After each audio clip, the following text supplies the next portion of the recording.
So welcome everyone to the Ontario Caregiver Organization's webinar series. These webinars bring together caregivers and subject matter experts to explore topics of interest to caregivers. We do this to support and engage chosen family, friends, neighbors, really anyone who is caring for someone else. My name is Katie Muirhead and I will be your moderator for today. And before we begin, I'd like to take a moment to acknowledge the lands that we're on today. And while we meet on a virtual platform, I'd like to take a moment to acknowledge the importance of the land we each call home. I am joining us today from the city of St. Catharines in the Niagara region, which is the traditional territory of the Haudenosaunee and Anishinaabe peoples. This territory is covered by the Upper Canada Treaties and is within the land protected by the Dish with One Spoon Wampum Agreement. Today, this gathering place is home to many First Nations, Métis, and Inuit peoples, and acknowledging this reminds us that our great standard of living is directly related to the resources and friendships of Indigenous peoples. So if you'd like to learn more about the lands you're joining from, you can find more information at native-land.ca. Our webinar today is called Intimacy and Connection in the Caregiver-Partner Relationship. In today's webinar, we will explore the shifts that occur in the dynamics of intimate partner relationships. Often the general caregiving challenges overshadow the deeper relationship needs between the caregiver and care recipient. And today we will explore how caregivers can manage some of those challenges that arise within this shifting dynamic, including feelings of isolation and guilt, changes in intimacy, feelings of disinterest in the relationship, and provide some tools to regain connection and intimacy. And joining us today to speak more about this is Michal Goldstein. And welcome back. Michal is a clinical social worker and therapist with 15 years of experience in supporting individuals, couples, and families to build stronger, healthier, and more meaningful relationships. She is also the owner and founder of Creating Connections Counseling Services, a virtual therapy practice based out of Toronto, where she and her team of therapists help individuals and families to reconnect and thrive even within their health and challenging life experiences, Michal's professional understanding of the impact of caregiving on one's health and well-being and her personal caregiving experiences led her to work with us at the Ontario Caregiver Organization. Michal holds a Bachelor of Arts in Psychology, a Bachelor of Social Work, and Masters of Social Work degrees. She is registered with both the Ontario College of Social Workers and Social Service Workers, the Ontario Association of Social Workers. So thanks again for joining us. Welcome, Michal. I'll pass it over to you. Thanks so much, Katie. It's so great to be here back with the OCO. I'm not sure if any of you recognize me from the Scale program that I did a number of years ago. I believe those videos are still online, so you might recognize me from that. So as Katie said, we're here today to talk about intimacy and connection in the care partner relationship. And I became really passionate about this topic as a result of many clients that I was seeing privately who were either I was seeing as a couple together to try to work through some of the challenges they were facing as caregivers caring for their partner, and also clients that I was seeing individually who were really struggling with that relationship and how to manage that relationship. And what I noticed is that there was a lot of common experiences with these caregivers that made that relationship all the more challenging and was very specific to the care partner relationship as opposed to other types of caregiving relationship. And that's really why I wanted to focus our time today on those specific dynamics. But before we really get into the specific dynamics that are relevant to you as a caregiver who's caring for your partner, I think it's important to acknowledge that before we even get to that place as a caregiver on its own, there's many emotions, experiences that are going to come to play on a daily basis that precede even the more specific challenges, right? And I want to be able to look at those for a minute. And then from that place, we can understand a little bit better why the care partner relationship has more specific dynamics that we're going to look at. So, any of you who have heard the SCALE program before or been involved in that program, I know when I was on, we talked about the caregiver experience and how so many different emotions will come up for you as you learn about your partner's illness, and as different situations come up over time that maybe exacerbate challenges within the illness. And some of these I'm just, listing here for us today. That's just the overwhelm that comes along with all the knowledge that you gain about your partner's illness when that first comes to play, or throughout time as different, there might be another deterioration that happens, or, different circumstances, a hospital visit that, you gain information from that's really overwhelming. So there's that experience. There's the sadness that comes along with learning about your partner's illness, and again, can be exacerbated at any point.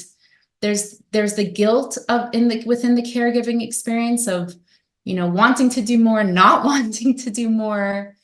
The exhaustion that just comes along with putting so much attention and focus on your partner and their caregiving needs. The burnout that comes along with that, right? Just needing that break and not necessarily being able to get it. Resentment, right? We're putting so much energy into another person and not necessarily being able to get that back in any way, let alone the ways that we want, right? Which is something we'll talk more about today. And then there's the grief of what you've lost within the relationship, and the what you've lost in having to become that caregiver. I want to invite anyone who feels comfortable to just put into the chat right now, what comes up as your primary caregiver experience, whether it's as a care partner or just more generally as a caregiver. If anyone feels comfortable to share, what is that primary experience for you? What feels really relevant for you in terms of your caregiving experience? I see a lack of trust. Yeah, it's hard to trust your care partner, the person that you're caring for. Frustration and exhaustion. Yes, exhaustion is a big one. There's only so much that you can possibly give of yourself, and sometimes the requirements are more and beyond that. Yeah, grief includes letting go of the life you thought you were going to have. Yeah, and we're going to talk a lot about that today, so I'm glad you brought that up. Not being appreciated, 100%. You're doing way more than, words can't even appreciate how much you're doing for your partner. Guilty for feeling resentful. Yeah, that's that guilt I was talking about. Exactly. We feel that resentment because we're doing so much. And then there's that guilt of, well, what choice does the situation yield for us, right? Yeah. Yeah, exhausted. I see overwhelmed, exhausted, burnout. Yeah. Difficulty communicating, 100%. And that's part of what we're going to look at today. Anxiety, for sure. There's so many bases that you need to cover as a caregiver. And as much as you try, you're not going to be able to cover all those bases, right? So sometimes there's the anxiety of, did I do enough? Did I not do enough? Am I contributing enough? I'm not sure if that's the anxiety you were referring to, but I can relate to that piece. Yeah. Realizing that you're neglecting your own health and now coming to change that. That's great. That's great. Yeah.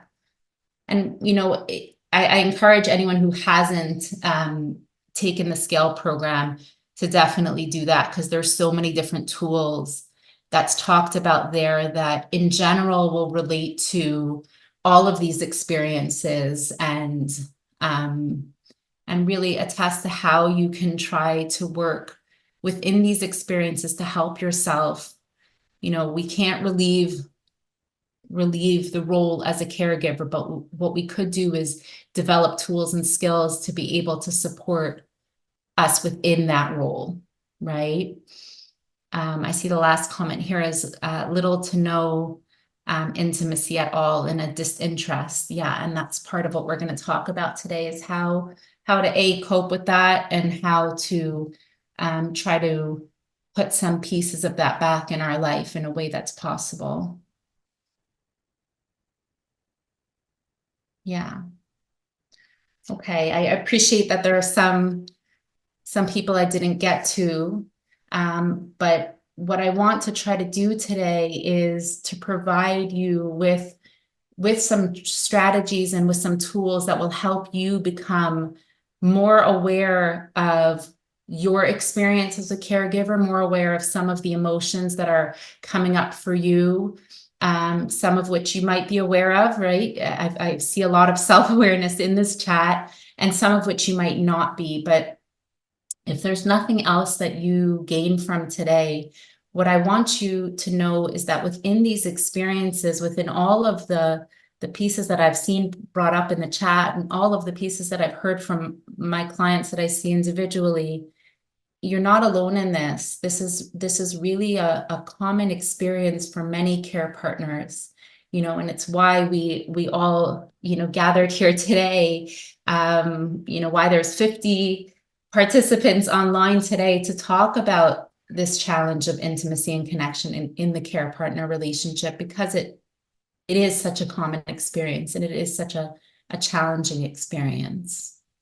So I'm just going to close that chat up for now, and anyone can send any other pieces or questions in there throughout. And I know Katie's going to be noting those, so please do that.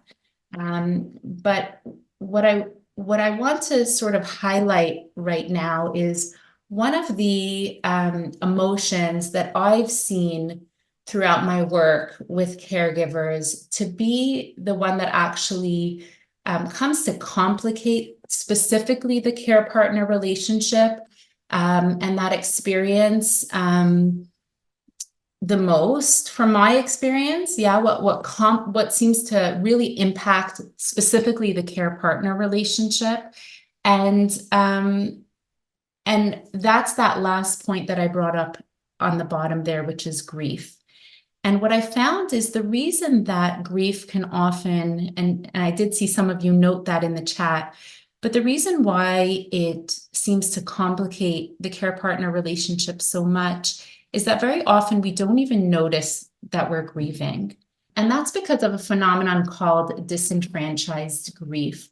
A man by the name of Kenneth Doka actually coined that term to refer to a loss. There we go. A loss that is not publicly and openly acknowledged and socially mourned and publicly supported, right? But that is very present for an individual in their life. And this is something that occurs so often for caregivers, but is not acknowledged because often it's not noticed as grief. Often what we're experiencing as grief could feel like anxiety, can feel like depression, but there's actually a profound loss that you're all experiencing and that you're continuing to experience as a caregiver in terms of, and I saw somebody mention this, which is, where's that relationship that I was planning on, right? Where's that relationship that when I entered into a relationship with my partner, where either I married or in a intimate partner relationship, when I entered into that relationship, I had a plan, right? I had a dream, I had a goal of what we would do together and what our future might look like, or what kind of activities we're going to do when we get older or when we retire, or even earlier in life, just things that we plan together. Whether you're caring for your partner at a younger age and you're looking towards caring for children together, and now all of a sudden the dynamic of that changed significantly in terms of the way that you planned it, or it's later in life and you're looking towards what are the activities that we thought we would do together. But either way, we all have dreams about what these intimate relationships are going to look like. And when our partner becomes ill or starts to require this caregiving support, that all changes. There's the partner that you have before the onset of the illness, and then there's the one that you have after that.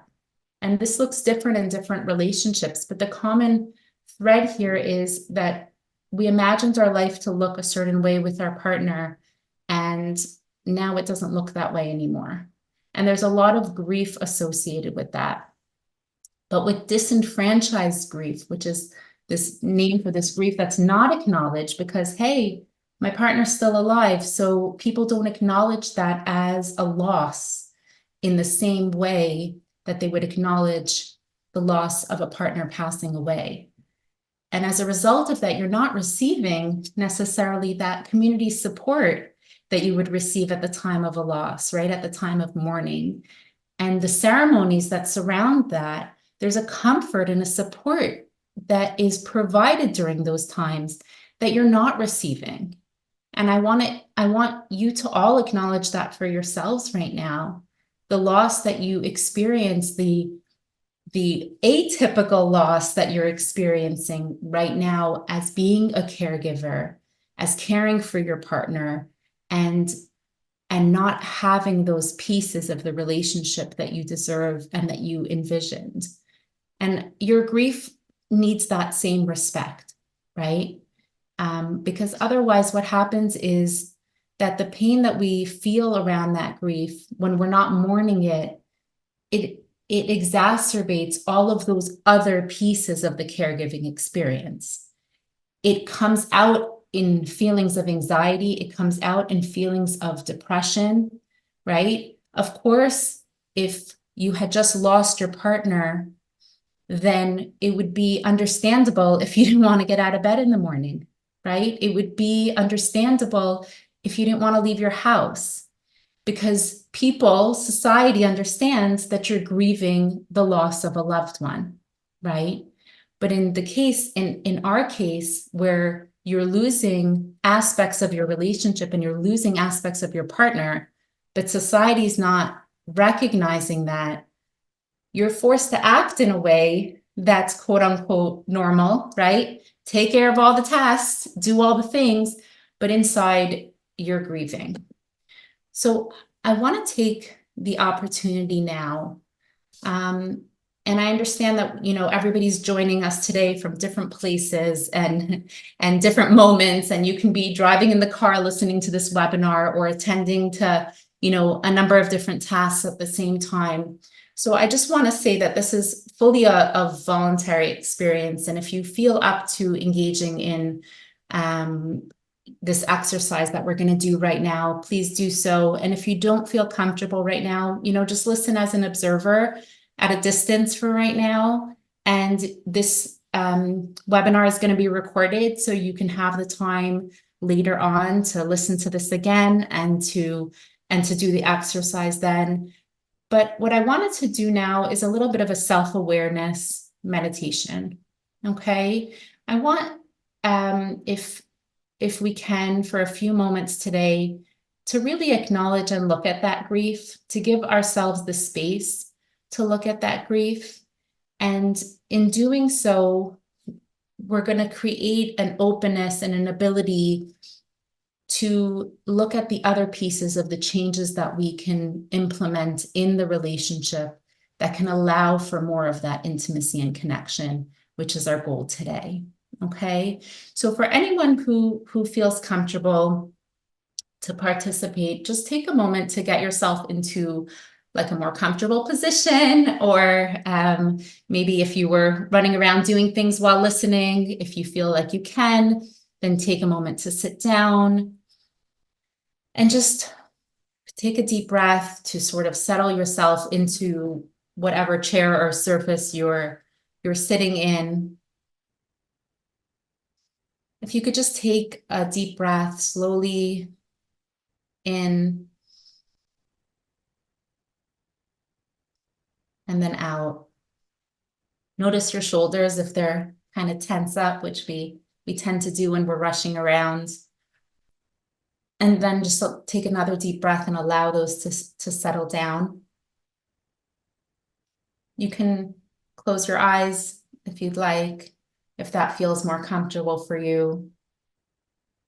But just allow yourself generally to get a bit more present to yourself and the sensations and the thoughts that you're experiencing. Again, I know this is challenging when we're, especially as a caregiver, when you're running around and it's really hard. You know, I commend you for even taking the time to come to this webinar, but it's really hard to definitely settle into our experience. But just try to take a deep breath and feel the sensation of the chair that you're sitting on, or the couch, or the floor, or the bed, wherever you might be right now. As you come to this awareness, like to this present awareness, I want you to try to bring up for yourself one part of your relationship with your partner that you really do feel a loss around within the process of this caregiving journey. Maybe it's an aspect of financial or emotional support that they used to provide you with, that they no longer can. Maybe they can no longer cook, and that was a way in which they participated within the relationship that was meaningful for you. Or if you have children and there are aspects of parenting they could no longer engage in, that felt like a big support. Perhaps there's mobility issues, and that prevents you from doing an activity that you used to love doing together. Or whether there's a piece of cognitive decline that prevents them from being able to engage in just a simple conversation with you in a way that they used to. And sometimes their diagnosis in general has caused changes in their personality that you really miss. Maybe their personality has really changed, and that's really difficult.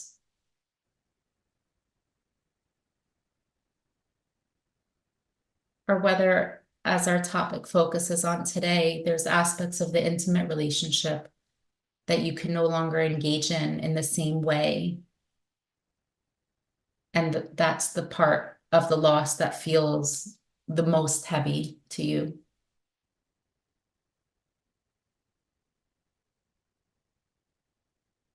Just try to bring that aspect of loss to mind. I know we typically try to avoid thinking about that because it is so painful and it is so hard to think about. But I'm hoping in the safety of this moment of our group together that you can let yourself feel a bit of that loss.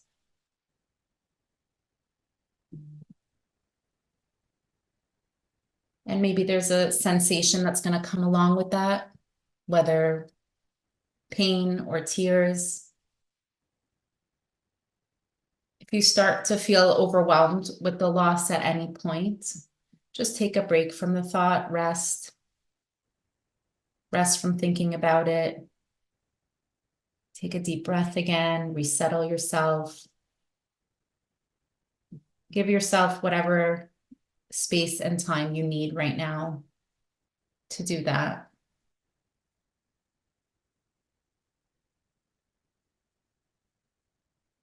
Whatever the aspect of loss that you're focusing on right now, as you bring it to mind, I want you to turn into your body and notice any sensation that you're feeling, a physical sensation that you're feeling along with that, if you can. Whether there's a heaviness that you're feeling in your body thinking about that loss, or a shooting sensation, a resonating sensation, whether it's in your chest or your head, your stomach, Just notice where this physical sensation lies for you, where you're storing your grief. Allow yourself to notice the grief that you're storing in that place. Many people feel grief as a heaviness in their stomach, in their heart,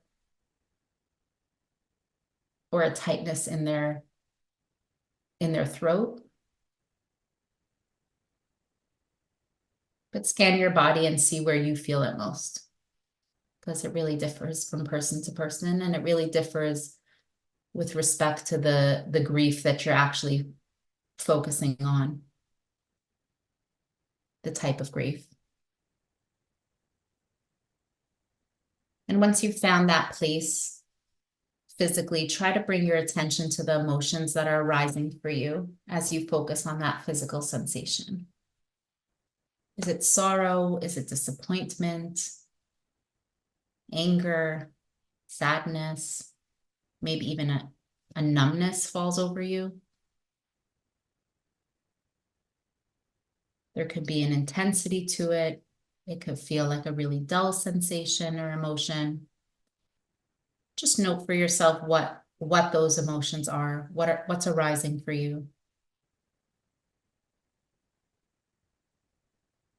You might be surprised by some of the thoughts you're having, but there's no need to have any judgment around that. Just try to relate to the grief that you're feeling, the loss that you're feeling with that self-compassion and kindness that you deserve. Let your emotions, whatever they are, present themselves to you. Welcome them. You don't need to suppress them. This is a time that we've set aside to do this, and it's okay to let yourself feel those emotions and experience them. Emotions are really the energy of grieving. And sitting with an emotion, allowing yourself to feel that emotion like we're doing right now, from a sense of a physical sensation, the emotion that arises, the thoughts that we're thinking about. That's how we process grief. That's how we process an experience. And our emotions are always changing. They're constantly shifting, and they shift from the process of sitting with them and noticing them. That's how we move along in our grief. And that's why I've wanted to do this exercise with you today, because we could know that we have a loss. Logically up here, we can know that we have a thought of a loss, and those losses can come to our minds.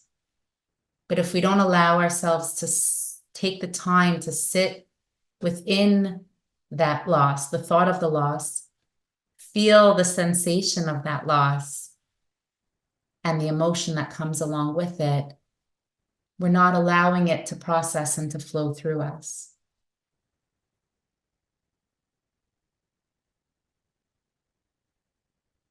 Over time, what allows this grief to dissipate,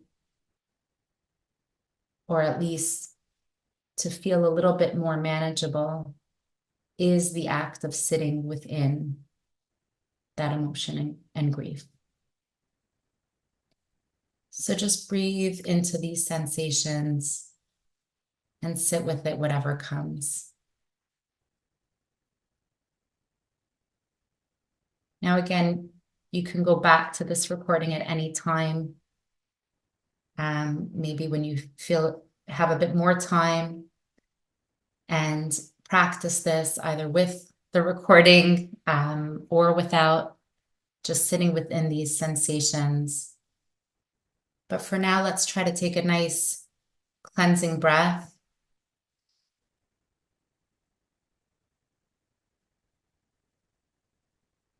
And send yourself some love for being brave, for being willing to look towards your grief, to spend some time with your grief, even if it could feel really, really painful to do so. This is a gift that you're giving yourself, to be able to give yourself the time to feel the grief that you're experiencing. And it's a gift for your relationship as well, for the quality of your relationship. Because it's through sitting with our grief that we can open up the space for a new way to experience our relationship.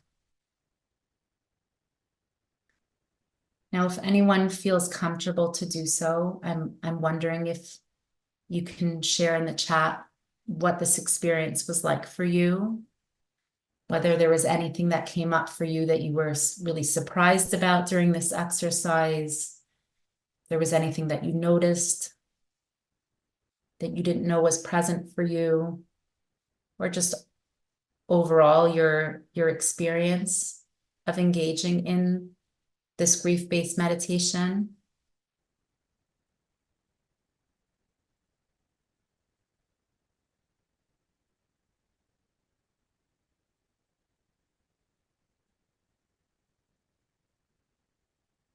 I'm just going to give a minute to anyone who feels comfortable and wants to share.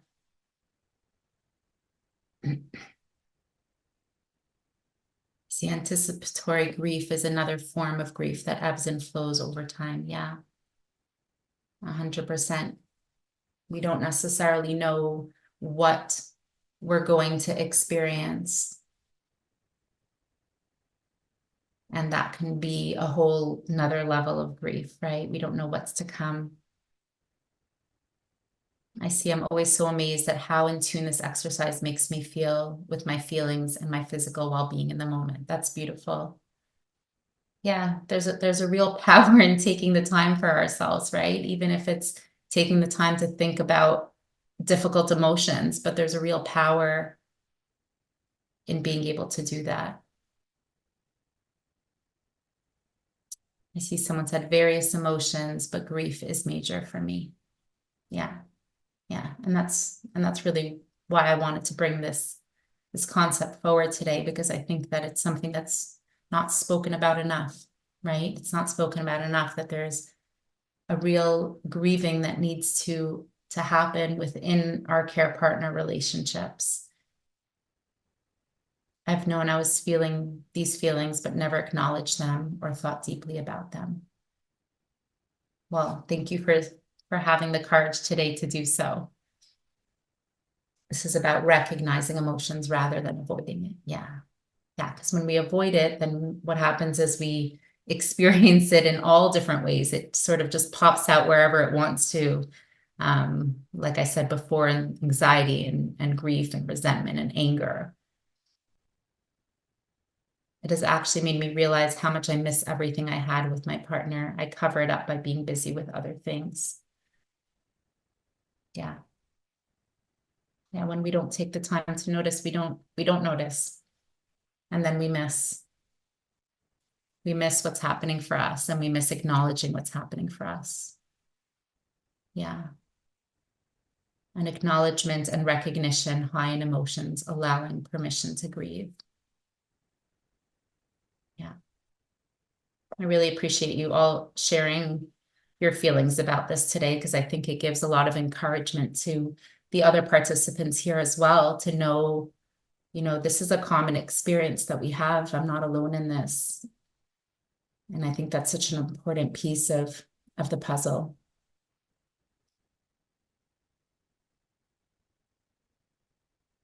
So I'm just going to close the chat there.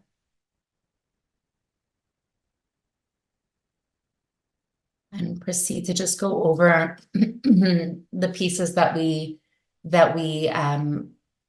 experienced in this meditation that we just did, of being able to approach your grief. Okay, so we're looking at finding the language to describe the loss that you're experiencing, right? This is an important part of allowing yourself to approach your grief, is being able to find the words to even say, hey, this is what I really miss, right? And like some of you pointed out, when we don't do that, we don't allow ourselves the space to acknowledge what we've lost. Okay, then the next step is to allow yourself to experience your loss, both in the felt sense, meaning within your body, and both in the emotions that arise from that. So I'm cognitively thinking about the loss, and then I'm allowing myself to experience how that comes up for me physically and what emotions come up when I think and notice that feeling. And that last step that we went through in the exercise is to accept the feelings that arise with a sense of self-compassion and without judgment, right? Because what some of you mentioned and we were speaking about before is the guilt that often comes along with all the emotions of caregiving. And part of being able to successfully grieve, right, to successfully experience all of those feelings that come up for you and all of the loss experience that comes up for you is doing that with a sense of self-compassion, right? Once we add in that judgment, we try to push those thoughts away and we don't let ourselves feel them. So we want to really try when those feelings arise to accept them with a sense of self-compassion. So we focused on step one of rebuilding our relationship, right? Like I said before, when we give ourselves time to acknowledge the loss, then we make some room to now start engaging in our relationship in a way that's very different, right? When we don't acknowledge that loss, we're often battling inside, no, this is not what I want. This is not the experience of intimacy that I want. This is not the experience of connection that I want. I want that old partner back. I want that partner that I dreamed of having back and that relationship that I dreamed of having back. And if I don't grieve that properly, I'm not giving myself the space to experience the relationship in the way that I can. And I say that with no judgment at all. I say that with the knowledge that it's very, very difficult to recognize that we have that loss in our life. And it's very difficult to accept that we can't have the same relationship that we used to have. So in being able to grieve some of those losses, we can open ourselves up to say, okay, it's not going to be what I wanted it to be, but what can it be? Okay.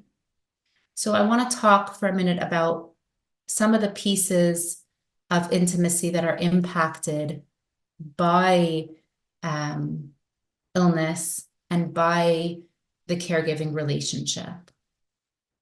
So there's so many different parts, and we talked about some of these in, when I was going through different losses you might be experiencing, but there's so many different aspects of your partner that are have emotionally shifted, right? Our partner is also grieving, right? They're grieving their experience of the illness in whatever way they can, depending on their cognitive ability. But there's an emotional aspect for them as well in terms of how well they're coping with that, right? And that's going to experience their ability to engage in the relationship, just like it affects our ability to engage in the relationship. There's also just really practically medication side effects, right? That prevent interest in intimacy, that maybe will make your partner be more aloof, disinterested, unable to communicate, right? The medication side effects are unfortunately endless in how they can impact a person's ability to connect to another. There's, again, very practically the nerve and circulation function that prevents certain factors of sexual intimacy, but also the sensation of touch and the meaning of touch. The practical constraints of some of you have partners who are, needing a lot of medical equipment, and that can practically get in the way of connection. Also, your partner might be sleeping in a separate room than you because of all of that medical equipment or because of their mobility needs. We have the cognitive changes that we mentioned before as well, that prevent the ability to communicate, that might make you not able to discuss certain things with your partner and be able to work through certain issues or express your own experience to your partner because of their cognitive decline, right? So there's an inevitability in terms of how much they are able to engage with you, right? There's the shame on the part of your partner if they are more cognitively aware of how they are not performing for you as a spouse or as a partner, right? So while we know all of the experience that comes up for us, I've heard from a lot of partners, the care recipient, of the shame that they feel that, not feeling like the person either sexually or intimately or communicate in a communication way of how they can engage in the relationship. And there's a lot of shame associated with that. And the last point I want to bring forward in terms of what gets in the way is a lot of assumption. So a lot of times, because of a person's physical condition or because of how they view your role in their life as a caregiver, there's a lot of assumptions made regarding interest, regarding whether or not there is an interest to engage in any level of intimacy. So there's a lot of different pieces that come to stand in the way and really impact how intimacy is going to be looked at and how connection is going to be looked at within the relationship, right? What's unfortunate is that a lot of, I'm sure you all visit many doctors in your path here. And unfortunately, many of them don't consider this aspect to be, top of the list. Like, let's address how intimacy is occurring or not occurring within the relationship, right? Considering that your partner, if they are able to engage, but medication side effects or nerve and circulation function might be standing in the way, I encourage you to advocate with doctors around this, right? We experience this on a day-to-day basis. We're living the life of living with our partner and not having that intimate connection.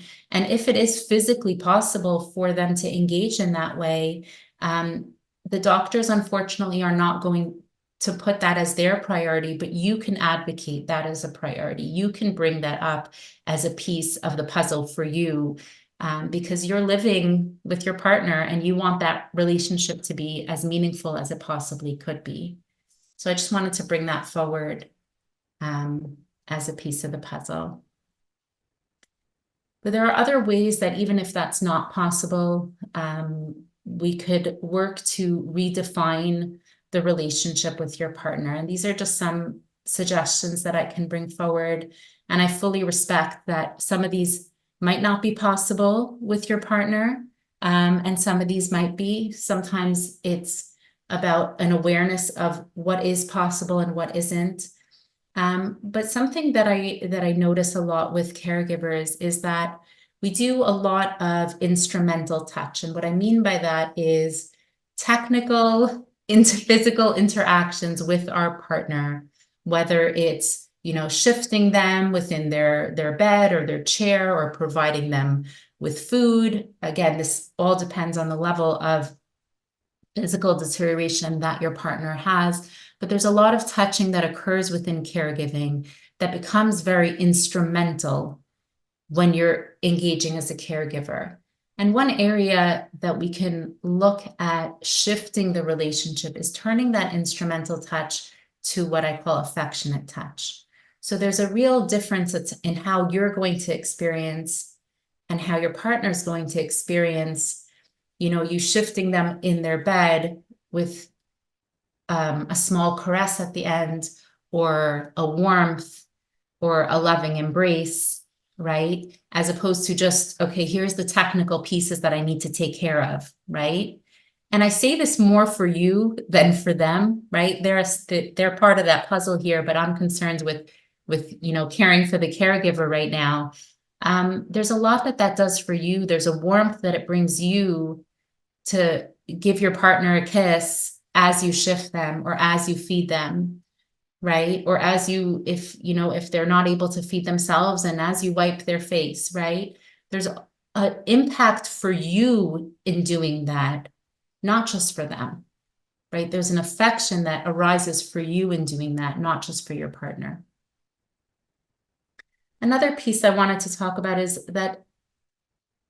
how do we define intimacy, right? How do we look at what intimacy is within our relationship, and how do we learn to define it differently for us now that we can't anymore engage in intimacy possibly in a way that we used to, but actually there's a closeness and a private connection that really is the definition for intimacy that we can try to focus on within the relationship. So while our intimacy does not look like it used to, in terms of maybe sexual contact or a physical closeness, but it could still look like a private connection that we share, the moments that we share that nobody else has, right? Even if it's within a caregiver, care partner, care recipient relationship, there's still an intimacy there that exists in the fact that I am the one caring for my partner.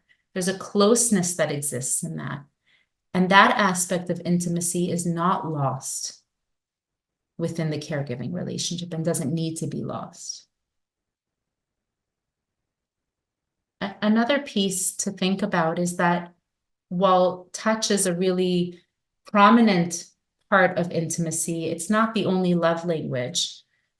And if you know what I mean when I refer to the love languages, it's Gary Chapman talks about, you know, different ways in which people experience love and express love, right? So there's the gift giving, and there's the you know, sharing of time and space. So there's different ways in which a person can, if you're not aware of the love languages, please look that up a bit further. But there's different ways in which people can show and can experience love. And so I encourage you to look at, you know, is there a way that I can shift that? So maybe more typically, you know, mine or my partner's love language has been touch and sexual connection, but maybe that's not possible anymore. And so how can I engage in connection with them? How can I show love? How can I experience love? Is there anything in the way that they are engaging with me that I can feel love through? Another piece of intimacy that we can try to focus on is the shared interests and memories, right? So while things have changed in terms of what we can continue to experience with our partner, they haven't changed in terms of the memories that we share with them. Now, this might be complicated if your partner has memory loss, and I fully respect that. And again, as I said in the beginning, not all of these might be relevant for you, but I'm hoping that one aspect of what we're looking at here in terms of redefining the relationship can be relevant for you. Okay. So when we look at, you know, even if we can't share some of these interests right now, maybe there's memories of these interests. Maybe there's shared interests about us raising our children together, or different trips we went on, and we can look at pictures together and we can share those memories together to whatever way that we are able. And the last piece here again, and this is if you're able, is to have that communication about the assumptions that you might be having in terms of your or your partner's interest in intimacy. So really raising that conversation, again, if your partner is able, what are their assumptions about your interests and what are your assumptions about theirs? And is there a way in which we can open up that door to find together an area of intimacy that we can still engage in, an area of contact that we can still engage in that feels meaningful for one or the other? So I hope there's one piece of that you could, you know, relate to, or you can look at and think about implementing to try to redefine your relationship. But again, please think of any questions that you have in relation to any of this, and we can address it together. I've listed here just some additional resources because obviously our time today is limited and we can't touch all the pieces. And I believe you'll be getting the slide deck with the recording. And so you can look at some of these resources and look at any other insight that they can provide you with. Okay, so I just wanted to open the floor to any questions that you might have. Please feel free to put them in the chat if you haven't already. I've also listed here my contact information. If anyone doesn't get a chance to have their question answered during the webinar, please feel free to email me. And I can do my best to answer that over email for you. And I want to turn it over to Katie to share those questions with us, if that's okay. Great. Thank you so much, Michal. Such a wonderful conversation and an important conversation that we need to have more of. I think one of the comments that came through the chat really does, I think, connect back to why this is so important. And it is, it's nice to know it's important to hang on to intimate moments, even in older years.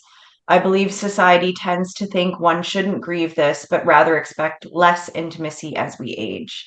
So And I definitely hear this within the older adults and aging folks, but also folks who, are supporting someone with an acquired, need, a brain injury, spinal cord injury, MS, any kind of diagnosis, which then starts to change and restrict the body. So it's such a beautiful way of expressing this to folks. And thank you so much. Such an important conversation. yeah, if I could just speak to that for a moment, what you said, and that's part of what's so meaningful for me about this topic is that it isn't spoken about enough in terms of really acknowledging that is a loss, regardless of whether or not it's expected, quote unquote, that should in some way deteriorate over time with age. It's not actually accurate. And I encourage you to look at those resources that I listed, because some of them speak specifically to that, to how sexual intimacy changes with age, and how to really acknowledge that for yourself. And I think that's part of the piece of the unfortunate assumption that doctors make when they don't address these issues as part of their care plan. Like, let's look at what might be causing a desire for intimacy or an inability to engage intimately. Let's look at that so that we can address that for a couple, because that's important for their relationship. And that's why I really encourage you to raise that with your doctor, because you have a right for that to be a part of your relationship, regardless of whether or not a doctor feels like that's primary. It really is a fundamental part of who we are as human beings. And I think it gets lost in the conversation when you're supporting someone with medical needs. That sort of falls off the list of parts of who we are as a human, intimacy and connection. So it's such a great topic to cover today. And as a reminder, we are sharing the recording, the slides. You'll get Michal's contact information and those great resources as well in an email after the webinar. So stay tuned to your inboxes. We only have a couple minutes for questions, but I did want to ask, how can I see to my own needs? So from a caregiving perspective, how can I see to my own needs physically, emotionally, intimately, without feeling guilty? And we talked a little bit about that in that meditation, but I'm wondering if there's other suggestions you have for folks. Yeah, for sure. So I think, engaging in these groups, right? Engaging in programs from the OCO, and in those resources, there's some other, organizations that really address the experience of the care partner as well. Engaging in resources that feed our needs as individuals, right? Yes, I might be caring for my partner, but hey, I'm a person too. And if my partner is not able to meet some of my needs, whether emotional, intimate, any type of need that I have, right? There's a lot of care partners who now their need to communicate, their need to connect, all of that goes missing, right? So really being able to recognize for yourself, what is the aspect of loss that is prominent for me? What is important to me? What am I missing?